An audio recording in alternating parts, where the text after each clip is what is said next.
राधे राधे राम राम। कैसे हैं आप लोग। तो मैंने फ्लाइंग बीस कंट्रोवर्सी पे एक वीडियो बनाई। अगर आपने नहीं देखा तो टॉप लेफ्ट कॉर्नर पे आपको आई बटन मिल जाएगा, आप जाकर देख सकते हैं। पहले वो वीडियो देख लीजिए, या आप ये वीडियो भी डायरेक्ट देख सकते हैं। अगर आपने रितु राठी की इंस्टाग्राम पे जो उन्होंने पोस्ट डाला है, अगर आपने वो वीडियो देखी है तो आप ये वीडियो कंटिन्यू कर सकते हैं, क्योंकि मैं रितु राठी की जो इंस्टाग्राम पोस्ट है उसके बारे में बात करने वाला हूँ।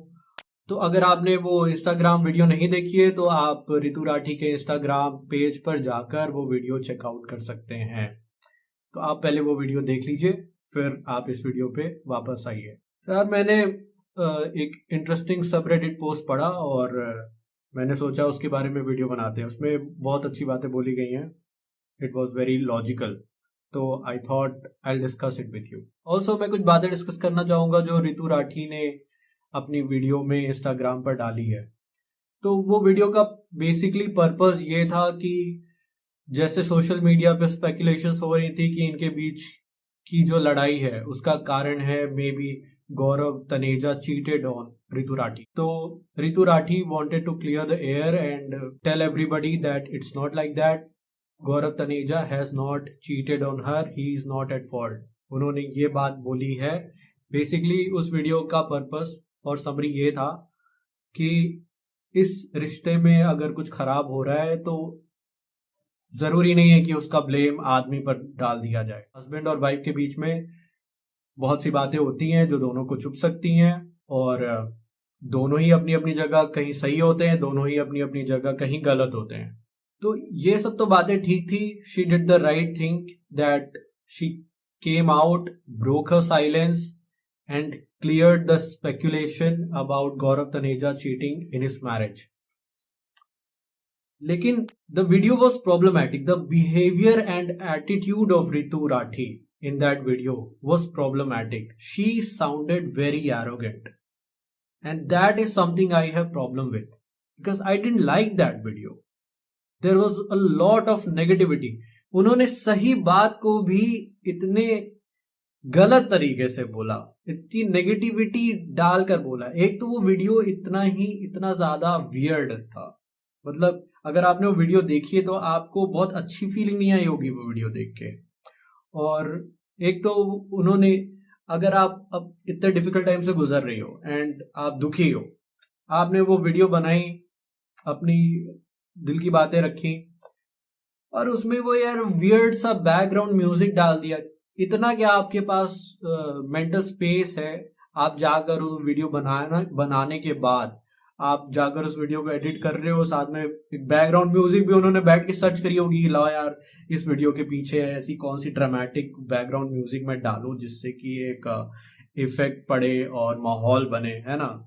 What is this. अगर आप एक तो बोल रहे हो कि मैं एक साल से सोशल मीडिया से दूर हूं and I don't need your support, है ना, और आपको किसी का सपोर्ट नहीं चाहिए और आपको सोशल मीडिया में आपको इंटरेस्ट नहीं है, एज आप क्लेम कर रहे हो कि अब आप स्पिरिचुअल हो गई हो जब से आपको श्री जी मिले हैं।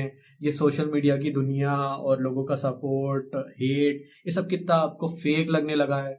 तो अगर आपको सोशल मीडिया इतना ही फेक लगने लगा है तो आपने अपनी बातों के पीछे बैकग्राउंड म्यूजिक क्यों डाला भाई। वो चीज मुझे समझ में नहीं है। व्यूज के लिए ना आपको अच्छी तरीके से पता है कि उस वीडियो पे व्यूज आने वाले अगर आप बैकग्राउंड म्यूजिक नहीं डालोगे तो भी, क्योंकि आप कंट्रोवर्सी में हो, आप लाइमलाइट में हो, everybody wants to know what's going on in your marriage. उस बैकग्राउंड म्यूजिक की जरूरत ही नहीं थी। और आपको तो लाइक्स डिसलाइक्स से कोई फर्क नहीं पड़ता, हेट से फर्क नहीं पड़ता, सपोर्ट से फर्क नहीं पड़ता, आपको सोशल मीडिया ही पूरी फेक लगती है। And still you are going there, editing your video and editing a background music in your video. What is this. So she started by saying कि राधे राधे राम राम। पता नहीं कहाँ हरियाणवी में एक तो उनका उच्चारण स्पष्ट नहीं होता, कुछ वर्ड्स उनके जो वो प्रोनाउंस करती है वो समझ में नहीं आता वो बोल क्या रही है। तो शी सेड कि वो बच्चों के साथ हैं, एक पर्टिकुलर जगह पे हैं और खुश हैं। मैं बच्चों के साथ हूँ, खुश। फेस से तो पूरी वीडियो में कहीं से नहीं लगा कि वो खुश हैं, है ना। जो खुश बंदा होता है इस तरह स्माइल कर रहा होता है। तो शी सेड कि there was a video with hidden identity with some personal questions asked। तो भाई आप स्वामी प्रेमानंद जी महाराज के सत्संग में जाकर हिडन आइडेंटिटी, आप एक मास्क लगाया आपने और आप सोच रही हो कि आपको कोई पहचानेगा नहीं, आपकी आवाज कोई नहीं पहचानेगा, और आप पर्सनल क्वेश्चन पूछ लोगे कैमरास पे और nobody will come to know about it. How can you be so naive? Seriously. क्या आपको नहीं पता है कि उनके सत्संग में उन कैमरास होते हैं, रिकॉर्डिंग होती है, यूट्यूब चैनल में पड़ता है। आपको इतना ही प्राइवेट रहना था तो आप प्रेमानंद जी महाराज की टीम से आप बात करके बोल सकते थे कि इस क्वेश्चन को यार मत करना यूट्यूब पे। आपने वो भी नहीं बोला, और आप लोगों को ब्लेम कर रहे हो कि उन्होंने आपको आइडेंटिफाई कर लिया। आपका फेस इजिली रिकॉग्नाइजेबल था, आपकी वॉइस इजिली रिकॉग्नाइजेबल है, बिकॉज आप डेली ब्लॉगर हो, आपको डेली लोग देखते सुनते हैं, और आप अपनी प्राइवेट डिटेल्स भी दे रहे हो, और आप बता भी रहे हो कि कैसे आपकी 2 बेटियां हैं। आपका फेस मैच हो रहा है, आपकी वॉइस मैच हो रही है, 2 बेटियां। आप बता रहे हो कि आप पति से अलग हो गए और पिछले कुछ टाइम से आप साथ में व्लॉग्स में भी नहीं दिख रहे हो, अलग दिख रहे हो, and you are blaming people कि उन्होंने फिगर आउट कर लिया कि who you are. How can you blame people for finding it out? तो उन्होंने कहा कि कौन सा ऐसा रिश्ता है जिसमें आप हर्ट ना हुए हो, कोई बात ना छुपी हो। मेरा पर्सनल इशू था यार, अगर पब्लिकली प्लेस करना होता तो मैं इंस्टाग्राम पे अनाउंस कर देती। इतने सालों से आप अपनी पूरी प्राइवेट लाइफ को पब्लिक करके रखा था आपने। डेली व्लॉग्स, डेली, ये देखो राशि रो रही है, ये देखो हमने BMW ले ली, ये देखो मेरा कुत्ता, ये देखो ये हम यहाँ जा रहे हैं वहां जा रहे हैं। बेडरूम में बैठ के आप व्लॉग बना रहे हो, जो भी प्रेगनेंसी पूरी दिखा रहे हो, आप लेबर में जा रहे हो वो भी आप दिखा रहे हो, डिलीवरी के टाइम प्रेग्नेंट हो गए, ये वो, हर एक चीज जो इंसान को प्राइवेट रखनी चाहिए, आप हर वो चीज आपने एक्सपोज करके रखी पब्लिक को। क्यों? क्योंकि आपको व्यूज चाहिए थे, यूट्यूब से पैसे चाहिए थे, पैसे। अब आप इस वीडियो में इतना घमंड शो कर रहे हो क्योंकि आपने पैसे कमा लिए। तब तो आप कहते थे please guys show us some love, like share subscribe. क्या शेयर करने के लिए बोल रहे थे? आपकी प्राइवेट लाइफ ही तो।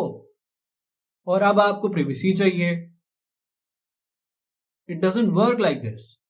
There is nothing wrong with wanting privacy, लेकिन आप डिजर्व नहीं करते हो प्रिवेसी, क्योंकि आपने लोगों की अटेंशन को यूज किया है व्यूज पाने के लिए, पैसे कमाने के लिए। अपनी प्राइवेट लाइफ को एक्सपोज करके, अपने बच्चों को यूज करके आपने पैसे कमाए हैं, व्यूज कमाए हैं, फॉलोअर्स कमाए हैं। अब आप लोगों को ज्ञान दे रहे हो, लेक्चर दे रहे हो, मोरल हाई ग्राउंड अटेन करके कि सोसाइटी की तो आदत है लोगन के घर में झाकण की, फुसुस फुसुस करके रियलिटी को बेंड कर देना, बात का बतंगड़ बना देना। अरे जब आप तो इनवाइट कर रहे थे ना लोगों को कि कम झांको मेरे घर में, तब आपको कोई समस्या नहीं थी कि लोग आपके घर में झांक रहे। तब तो आप चाहती थी कि मेरे घर में झांको, व्यूज आएंगे, पैसे आएंगे। अभी आप एक मोरल हाई ग्राउंड पकड़ के बैठे हो, स्वामी जी के सत्संग में जाके खुद रोते रोते बात कर रहे हो कि आप कितनी हर्ट हो, आपके साथ चीटिंग हुई है, आपके साथ छल हुआ है, कपट हुआ है? और उसके बाद जब लोगों ने अज्यूम किया कि गौरव तनेजा ने आपके साथ कुछ गलत किया होगा, भाई आप बात ऐसे कर रहे हो तो कोई भी अज्यूम करेगा ना कि आपके हस्बैंड ने आपके पर अत्याचार किया है। तो अब लोगों ने वो चीज अज्यूम कर ली, तो अब आप लोगों के ऊपर भड़क रहे हो, उनको ज्ञान दे रहे हो। पहली आप एक तो पता नहीं कौन ये रितु आर्मी, आप किसको एड्रेस कर रहे हो एज रितुज आर्मी? कौन है ये रितुज आर्मी? और अगर है भी तो आपको सपोर्ट के लिए थोड़ा तो ग्रेटफुल होना चाहिए था। The least you could have done is to be grateful for people who supported you, who assumed you are innocent.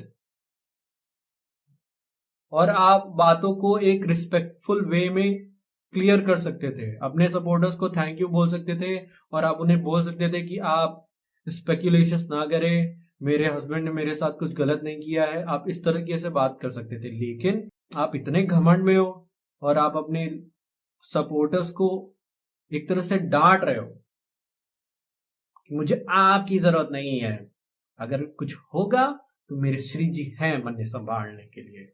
I don't need your support, the so called Ritu's army. इस तरीके से बात कर रहे हो कॉन्डिशनिंग वे में कि आप सब भी कभी भगवान के सामने अपनी पीड़ा व्यक्त करते होंगे, प्रश्न पूछते होंगे। वैसे मैंने भी पूछा, मैंने अपनी पीड़ा व्यक्त की, प्रश्न पूछा, and I am not ashamed of it. The people who made it big, the so-called Ritu's army, should be ashamed of it. तो भाई अगर आप रितुज आर्मी हो या आप उनके सपोर्टर हो या फॉलो करते हो इंस्टाग्राम पे या यूट्यूब पे सब्सक्राइब करके रखा है उनको, तो भाई देख लो आपका कट गया। You should be ashamed of it. She's telling you. She's telling you to be ashamed of yourself. है ना, आप उनको फॉलो करते हो, सब्सक्राइब करते हो, आपका कट गया। करो सब्सक्राइब, करो फॉलो। 1.6 मिलियन फॉलोअर्स हो रखे हैं इंस्टाग्राम पे। कौन लोग फॉलो कर रहे हैं भाई? भाई इनको प्रिवेसी चाहिए, दो ना पूरी प्रिवेसी। पूरी प्रिवेसी दो इनको, जाके अनफॉलो करो, अनसब्सक्राइब करो हर जगह से, पूरी प्रिवेसी दो। ये लोग डिक्टेट करेंगे कि कौन सी चीज आपको पब्लिकली रखनी है, कौन सी चीज नहीं रखनी है। भाई किसी भी सेलिब्रिटी के साथ देख लो, ऐसा होता है क्या? जब आप एक पब्लिक पर्सनालिटी बन जाते हो तो जो भी बातें आपकी पब्लिक में आ जाएंगी उस पर स्क्रूटनी होगी, लोग बातें करेंगे। आपको प्रिवेसी चाहिए थी तो शुरू से प्रिवेसी मेंटेन करनी थी। अपनी लाइफ को ऐसे बाजार में उछालना नहीं था हर चीज। जब आपने पर्सनल लाइफ को ही यूज करके उसको दिखा दिखा के पैसे कमाए, व्यूज कमाए, तो अब आप चाह रहे हो कि सडनली जब आपको प्रिवेसी चाहिए तो लोग आपको प्रिवेसी दे दें। That video was really problematic. बहुत ज्यादा एरोगेंस रितु राठी के अंदर उस वीडियो में बहुत ज्यादा एरोगेंस था। Let's talk about the subreddit post I came across, and title of this subreddit post is the not so okay behaviour of Ritu Rathi. अगर आपको पढ़नी है तो मैं डिस्क्रिप्शन में लिंक भी दे दूंगा, तो आप देख लीजिएगा। So first point is, I find the video uploaded by her extremely problematic. How is she going around attacking other women and saying they are victims of violence and abuse just because they are in a lower paying job than her? Calling out an entire profession of women and assuming they are abused by their husbands is very problematic. Further, she goes on to assume that people do not help their mates if they are in trouble. I know a big population of women in this country suffer from domestic violence and emotional abuse, but demeaning the entire group of househelps and saying all their husbands abuse them and they cannot stand up for themselves is just way too disrespectful.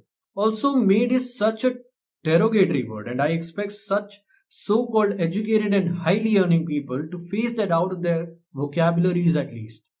तो रितु राठी ने बोला कि I am not an अबला नारी, मैं समर्थ हूं, मैं अपने बच्चों को पाल सकती हूं।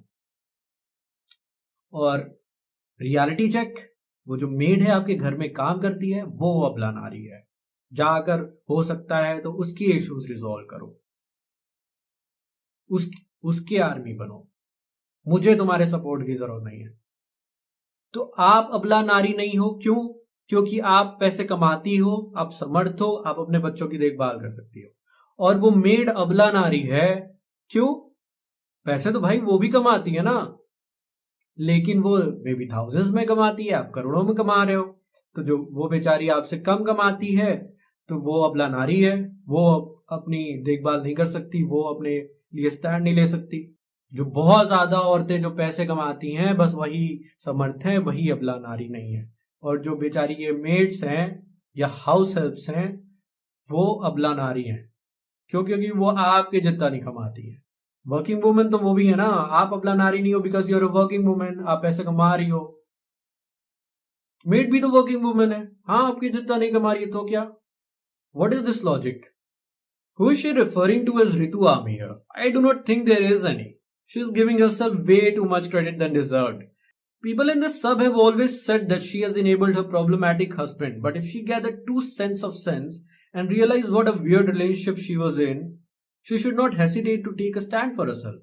She was herself crying and said in her own words how her husband cheated on her, disrespected her, and deceived her in whatever way I don't know. You were clearly distressed and people just extended a warm arm of support for you in your difficult days. Forgets showing an ounce of gratefulness. She goes ahead to attack them quite harshly. वही बात मैंने बोली कि she sounded very arrogant. अगर लोग आपको support कर रहे हैं तो एटलीस्ट बी ग्रेटफुल ना, थैंक यू बोलो उन्हें। और अगर वो कोई गलत assumptions कर रहे हैं तो आप उसे क्लियर कर सकते हो respectfully. Be grateful for people who are standing up for you, who are supporting you. क्योंकि ये वो वही लोग हैं ना जो आपका व्लॉग्स देखते थे, आपका चैनल सब्सक्राइब करके रखे हैं, आपको इंस्टाग्राम पे फॉलो करते हैं, आप जो ब्रांड्स प्रमोट करते हो उनको बाय करते हैं, और अब आप कह रहे हो कि मुझे आपकी जरूरत नहीं, आज मैं भी आपको इनकी जरूरत नहीं है, तो does that mean that you should be disrespectful towards these people who, जिनके सपोर्ट के लिए आप एक दिन भीख मांगते थे कि support me, like share subscribe करो, एक दिन तो आपको इनकी जरूरत थी, तो आप अब बहुत स्पिरिचुअल हो गए, आपको बहुत सब कुछ फेक लगता है, आज आपको अपने सपोर्टर्स की जरूरत नहीं है, तो does that mean you will talk to them disrespectfully? That speaks very lowly of you, that shows what kind of an arrogant person you are, कि आपको जब लोगों की जरूरत होगी तो बस प्लीज सपोर्टर्स अपना प्यार दिखाते रहिएगा, और जब जरूरत नहीं है तो मन्ने आपकी जरूरत नहीं है, मन्ने मेरे श्री जी हैं मेरे साथ, मेरा प्रारब्ध होगा तो मन्ने उठा के पटक दिए, और नहीं होगा तो मन्ने संभाल लेंगे. What is with the weird analogy of how in joint families women are attacked and in nuclear families men are made villains? That just did not make any sense at all to me. There isn't even any patriarchal or sexist school of reasoning that can justify this. It just clearly shows she has cooked up some random story in her head, and I find it rather funny. Ritu goes on and on about how her husband has been the most perfect man ever, and how he has made her capable of being all that she is today. She knows him for 8 big years and does not need a certificate of a good husband or loyal husband from anyone else. I get it. She is hurt by all the sudden negative limelight on her relationship, and rightfully so. I think she would not want anyone to speculate on how, when, with whom, and why her husband cheated on her, if at all. And since she is one half of the relationship, she knows her husband the best. We get it, Ritu, we get it. But then you were the one who put every little activity from your lives up for public consumption every day. If you think that you can put your lives up for public consumption every day for years, for millions of people to watch, you should know that you will not only collect millions of bucks from YouTube and brands, but will also be up for scrutiny. It is a price one has to pay when they decide to make their lives open for public consumption. People will call you out for any problematic behavior that they notice. You will receive backlash on anything they don't like. You don't get the option to be selective here. वही बात मैंने बोली, भाई आप इतने साल से हर चीज अपनी सोशल मीडिया पे डाल रहे हो, लोगों को इनवाइट कर रहे हो घर में झांकने के लिए, तो अब अगर आपकी लाइफ में कुछ कंट्रोवर्शियल होगा तो लोग ऑब्वियसली इंटरेस्ट लेंगे. They will want to know what's going on, they will ask you questions, they will make assumptions. It is common sense. लोगों का काम है कहना, लोग कुछ तो लोग कहेंगे. तो आपके केस में तो बिल्कुल कहेंगे, क्योंकि आपने लाइफ ही बना रखी है ऐसी कि लोग आपको डेली देखें, आपकी लाइफ को देखें, आपके बारे में बातें करें. टीवी सीरियल बना रखा है अपनी लाइफ को, तमाशा बना रखा है, और अभी शायद उस टीवी सीरियल का क्लाइमैक्स चल रहा है. It is rather stupid of her, और let me say way too stupid, to believe she could go to such a famous religious preacher who himself has such a big social media following, ask personal questions, and remain anonymous about it. It's so easy for the people in the room sitting with her to recognize her. It's so easy for the people to track you down via the video uploaded. Once the video was discovered, it was hardly a doubt that it was you. Why are you mad about the fact that people zoomed in on your photo or said that that's your voice? You're a public figure and you should know that people will do that. I wonder if the idea never came to you to request Maharaj's team not to upload you and your question on social media, because I'm sure they would have happily complied without questions. You say you are highly educated, have been in the social media limelight for the better part of the last decade, and still this did not cross your mind? Seems way too off to me. We all know that Flying B's behavior towards her is nowhere close to that of a healthy husband. If this toxic marriage of him pulling her down and being a happy doormat works for them, then so be it. This world has pointed out more than enough instances of how the relationship is messed up. Honestly, they both enable each other as well.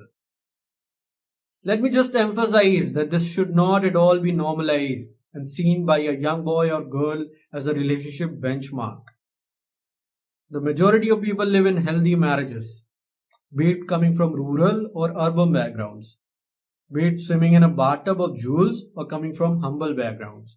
Your marriage which was put out for public consumption and then people consumed it and shared the comments on it, is not how it should be or anywhere close to normal. They have very conveniently left the ultimate answer saying, if things work out, they work out, otherwise God and the constitution of the country will take care of her. And rightfully so, they will. After you have seen a much appreciated increase in views and engagement post all this drama, I think the last video is the first one to gain 1 million plus views in more than a year. Please remember not to air your dirty laundry in the world outside from now on. If this family has even 2 cents of self-respect, they should stop posting these family vlogs and putting up their marriage, parenting and every little thing up for public consumption. So I think जो भी इस subreddit post में लिखा है, it all makes sense और it is very obvious, evident from the post that Ritu Rathi said in her Instagram video. The only problem I have in this issue is कि जब आपको suit कर रहा था, जब when it was convenient for you, आप चाहते थे कि सब लोग आपकी लाइफ में इंटरेस्ट लें, आपकी लाइफ में क्या चल रहा है देखें, हर चीज दिखा रहे हो. आपकी वाइफ प्रेग्नेंट हो गई, लेबर में जा रही है, डिलीवरी हो रही है, राशि रो रही है, बच्ची रो रही है और आप कैमरा डाले हुए हो उसके चेहरे पे. तब आपको प्रिवेसी नहीं चाहिए थी, तब आपको नहीं लग रहा था कि आपकी बच्ची इस टाइप पेन में है and let her give her some privacy कि वो चैन से रो भी ले. और अब आप मोरल हाई ग्राउंड लेके लोगों को लेक्चर दे रही हो. जो लोग आपको सपोर्ट कर रहे हो उनको थैंक यू बोलना तो दूर की बात है, थोड़ा सा ग्रेटफुलनेस शो करना तो दूर की बात है. You are shifting all the blame on them कि आपके घर में घुस के फुसफुस करके बात का बतंगड़ बना के आपकी रिलेशनशिप में प्रॉब्लम्स क्रिएट कर रहे हैं. आप रिस्पॉन्सिबिलिटी मत लो for making your life a mess. आपके husband Gaurav Taneja will not take responsibility for making his life a mess. सारा ब्लेम व्यूअर्स पे डाल दो. तो भाई अगर आप लोग कहीं भी फॉलो करते हो इनको, कहीं भी सब्सक्राइब करते हो, तो देख लो आपकी कोई इज्जत नहीं है. If you still want to continue following them, subscribing to them, continue. अगर आपको ये वीडियो अच्छी लगी तो प्लीज लाइक करिए और ये छोटा सा चैनल प्लीज सब्सक्राइब करिए. इस जो मैंने इस लास्ट वीडियो डाली है उसने काफी अच्छा किया. I think at the time of shooting this video it has crossed 200 views. 100 subscribers हैं ले देके, तो 200 व्यूज तो मेरे लिए इज गुड इनफ. तो मेरे लिए तो वीडियो ने काफ़ी अच्छा करा मेरी नज़र में.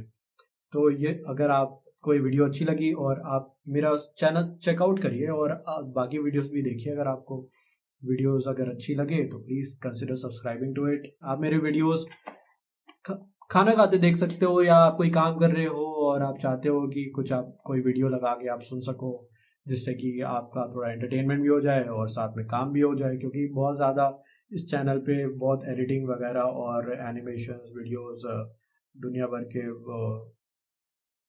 वो सब नहीं चलेगा. तो मेनली इट विल बी कि मैं बोल क्या रहा हूँ, तो आप इसे पॉडकास्ट की तरह सुन सकते हो. तो आप सब्सक्राइब कर लो और आप अपनी फ्री टाइम में या when you are eating, you are travelling और यू आर कुकिंग और डूइंग सम वर्क और आप चाहते हो कि बैकग्राउंड में आप कुछ सुनते रहो ईयरफोन लगा के, तो आप सुन लेना एज अ पॉडकास्ट. तो आपका एंटरटेनमेंट भी हो जाएगा, आपको कुछ सीखने को भी मिलेगा.